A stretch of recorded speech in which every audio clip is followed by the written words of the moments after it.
Негизи үчүнчү күчтөргө шылтап коюлат көп эле учурда, айрыкча ушул биздин мамлекетте ушундай окуяларда үчүнчү күчтөр деп анан азырда барбы ошондой үчүнчү күчтөр?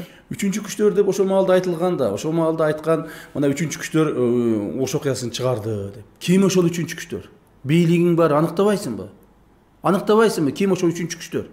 Мисалы мен ошону мына ачык эле айтып коеюн, ошол маалда мына бизде ГКМБдын башчысы Дүшөбаев болуп турган, Кеңешбек Дүшөбаев. Кеңешбек Дүшөбаев байма-бай чыгып алып интервью берип, Бишкектен чыга албай, Бишкекте бир жерде отуруп алып туруп, куйругун кысып интервью берип туруп, ошол жерде айтып атты. Ой, үчүнчү күчтөр чыкты, мына бир партиянын жетекчиси ошол элди тукуруп, элди чабыштырып атат деп мен жөнүндө канча сөздөрдү айтты.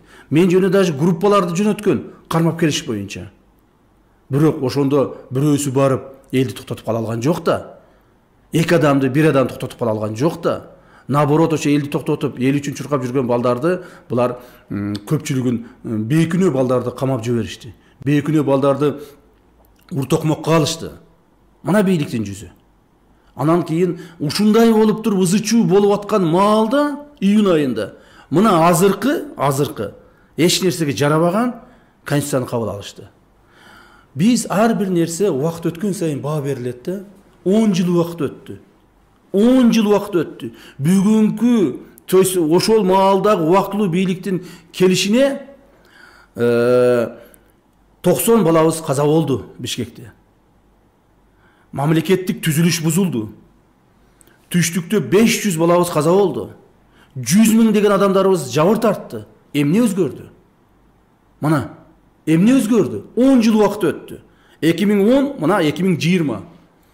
Элибиз жакшы жашап кеттиби? Элдерге боштондук жакшы болуп калдыбы? Элдин жашоо турмушу оңолдубу? Биз дейт, паланча түкүнчөлөрдүн баягы мыкчымынан, азоосунан куткардык деп атат. Кимди куткарды? Өздөрүн куткарышты.